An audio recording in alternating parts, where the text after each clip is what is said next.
Um outro destaque importante: Senado Federal aprovou nesta quarta-feira um projeto de lei que cria o Cadastro Público Nacional de Pedófilos e Condenados por Crimes Sexuais.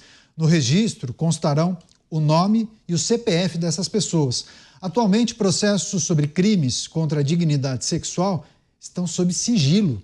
Contudo, o novo texto prevê a derrubada dessa medida e estabelece a divulgação da identificação desses criminosos que sofrerem condenações em primeira instância.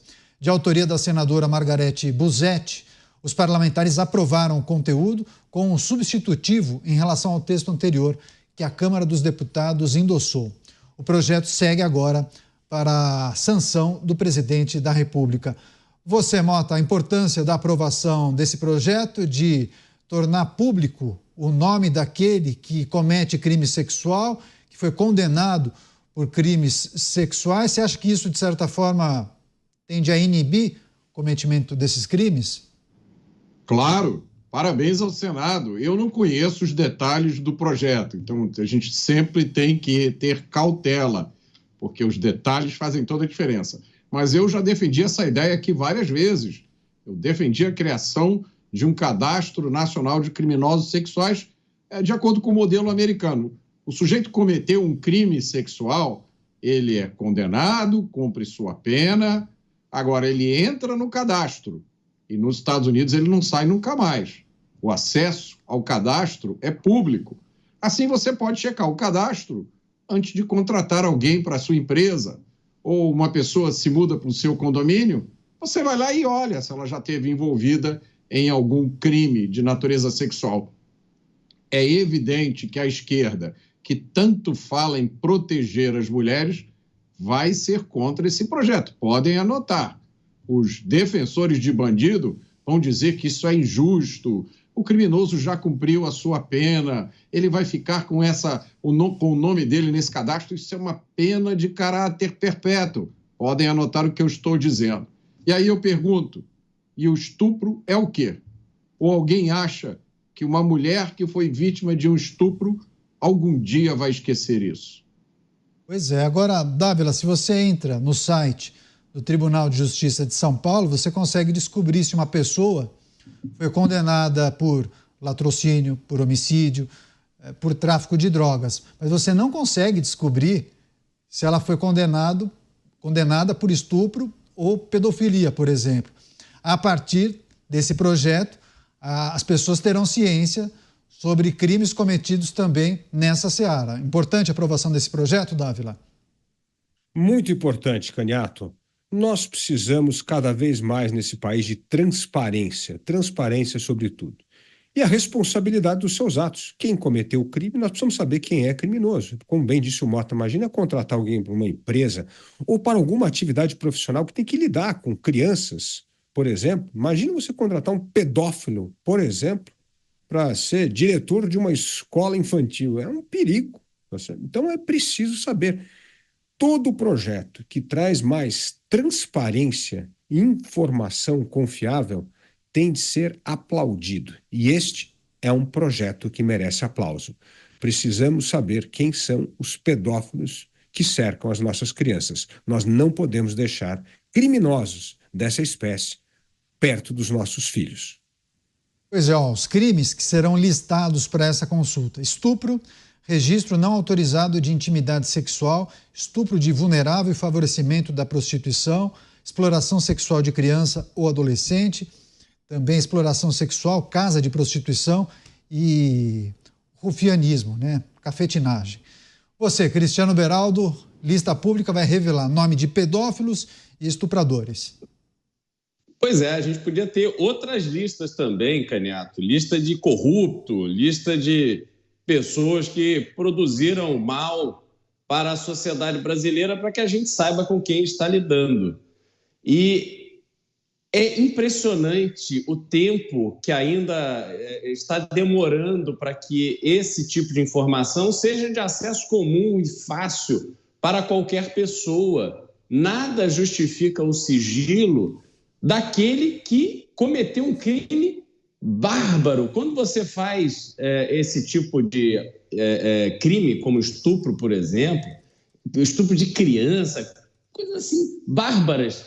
Não é possível que uma figura dessa fique protegido, com a sua identidade protegida diante de algo tão grave. Você pode até dizer, não, mas veja, primeiro ele está sendo acusado, ele tem que ter a sua condenação confirmada.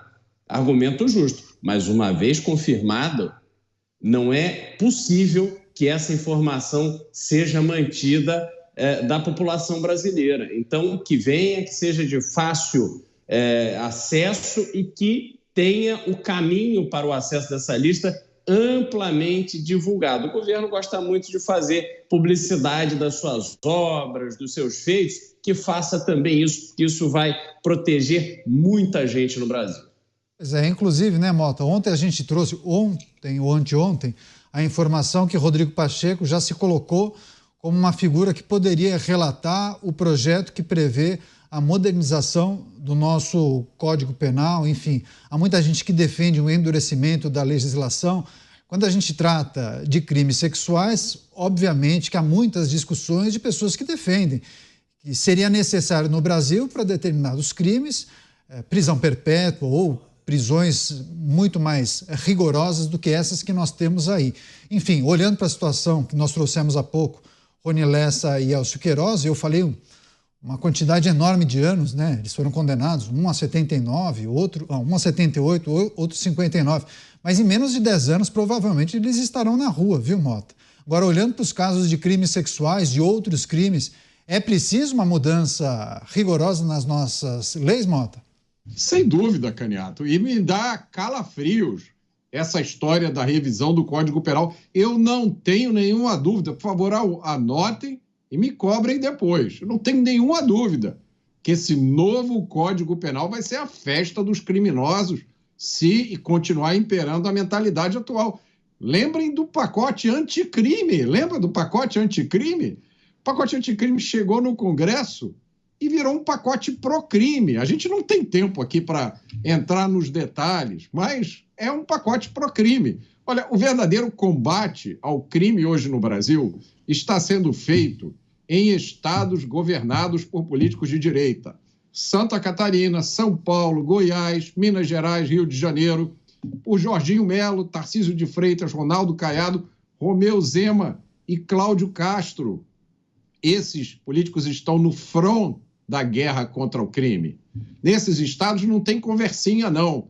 Tem polícia na rua agindo. Agora, o problema, Caniato, que tem a ver com essa questão do novo Código Penal, que tem a ver com esse caso aqui do Rio de Janeiro, você muito bem disse, daqui a pouco vão estar na rua. Por que isso acontece?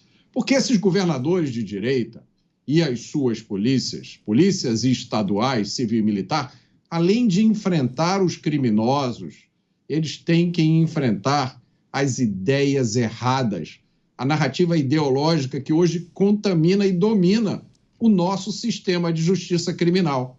Mas, Mota, que narrativa é essa? Eu vou dizer, e vocês vão reconhecer o que eu estou dizendo, porque está ao nosso redor o tempo inteiro. São 3 pontos que essa narrativa repete todos os dias.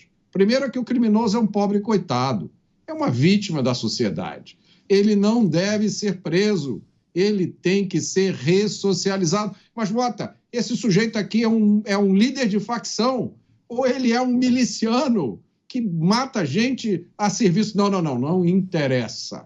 A lei é igual para todos, o criminoso é uma vítima da sociedade. A segunda ideia, Caniato, é de que a polícia é violenta e corrupta.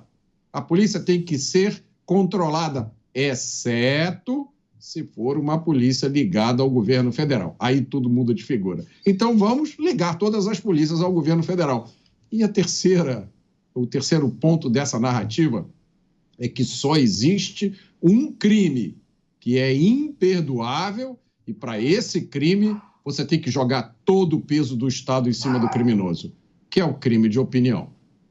Você, Luiz Felipe Dávila, a necessidade de uma revisão no nosso Código Penal, sempre olhando para aqueles crimes muito graves, né? Claro que muita gente já defendeu, em alguns momentos da nossa história, prisão perpétua. Há quem ache um exagero, mas é algo que está aí em alguns países, eles adotam principalmente quando falamos de crimes sexuais, né? O problema, Candidato, quando se abre a discussão da reforma do Código Penal, é que essa caixa de Pandora pode vir tudo isso que o Mota acabou de falar, coisas que vão atenuar ao invés de fortalecer as penas que nós precisamos. Nós já dissemos aqui alguns pontos fundamentais que seriam importantíssimos serem incorporados ao novo Código Penal. Por exemplo, o cumprimento pleno das penas. Não essa história de cumprir um sexto e cair fora. Isso não existe. Tem que cumprir plenamente. Não foi condenado a 70 anos, 50 anos, vai ter que ficar 70 anos na cadeia, não é? Cair fora, se bom comportamento, ler o livro, isso não existe. Então, né, essa é a primeira coisa.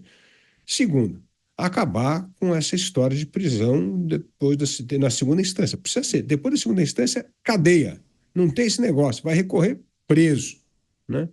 Nós precisamos ter uma lei que ajude a mensurar o desempenho das polícias. Isso é importante pelo que o Mota acabou de falar, para nós vermos quais são as polícias que estão realmente cumprindo as suas obrigações e quais são aquelas que não estão. Nós temos aí um baixo percentual de esclarecimento de crime, o que é um absurdo total no Brasil. Então, nós precisamos ter aí metas para esclarecimento de crimes.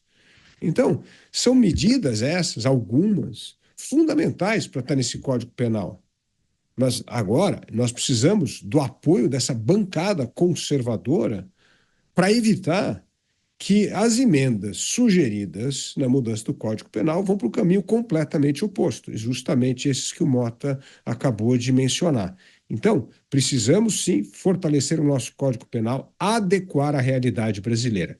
E a realidade brasileira é a maioria da população quer penas mais duras e, às vezes, algo muito simples, apenas o cumprimento da pena e não o cumprimento de um sexto da pena. Isso já seria um avanço enorme, viu, Dávila?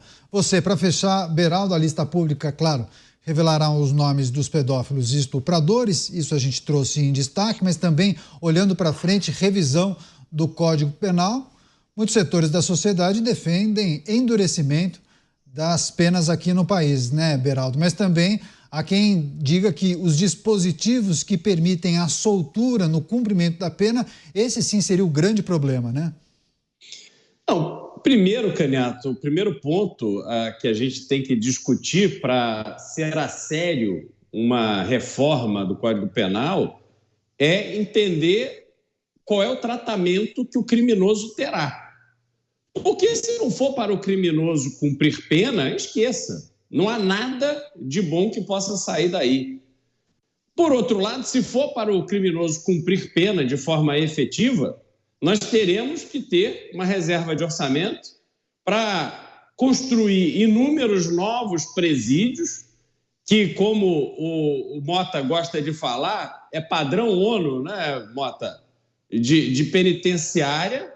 Nós vamos ter que encerrar o funcionamento de várias penitenciárias que hoje estão funcionando de forma completamente inadequada, e a gente vai ter que ter um ambiente para que o criminoso cumpra a pena. E qual é o propósito dessa pena? Não pode ser essa visão completamente deturpada de que ele cumpre a pena um pouquinho, depois a sociedade é que se responsabiliza por acolher esse criminoso, né? Não, a cadeia tem que ter o propósito de punir a ponto de o criminoso entender que ele não pode ter aquele tipo de comportamento, como é nos países sérios. Então, eu espero que, havendo uma reforma no nosso Código Penal, que busque inspiração em países como, por exemplo, os Emirados Árabes, aonde a vítima do crime escolhe qual é a pena que o criminoso terá. Quem sabe aí, criminoso passa a entender que cometer crime no Brasil é algo que ele não deve fazer. Para fechar, você, Roberto Mota. Mota, acho que seu microfone está fechado. Abre para a gente, por favor. Perdão. Eu comentei no início, Canhato, que o problema está nos detalhes, né? E aí você deu um detalhe aí que me deixou já aqui decepcionado, que vão incluir nesse cadastro o nome de pessoas ligadas à prostituição. Isso não tem nada a ver com a questão da violência sexual. Então você já criou aí uma abertura completamente desnecessária, tá? O crime de manter uma casa de prostituição é de natureza completamente diferente de um estupro. Aí você já dilui a proposta, já retira a função essencial dela, já abre caminho para que ela seja contestada. Esse que é o problema. Era uma ideia muito boa, mas ampliaram desnecessariamente, e aí eu agora fiquei com um sentimento aqui muito ruim em relação a esse projeto. Pois é, claro que ainda falta a sanção do presidente da República. Pode haver, inclusive, vetos presidenciais sobre trechos dessa medida que foi aprovada no Congresso Nacional, no Senado. Um texto, inclusive, que foi alterado, né? Foi um texto substitutivo ao que a Câmara tinha aprovado. Bem, a gente vai seguir acompanhando essas movimentações no Congresso Nacional e também acerca dessa aprovação por parte da presidência. Bom, várias notícias importantes no dia de hoje. Quero, inclusive, saudar as pessoas que chegam pelas emissoras de rádio espalhadas por todo o Brasil, audiência da Jovem Pan News na TV por assinatura, também nas plataformas digitais, o YouTube, o Panflix e muita gente que nos acompanha também pelas emissoras de rádio. Valeu demais pela parceria.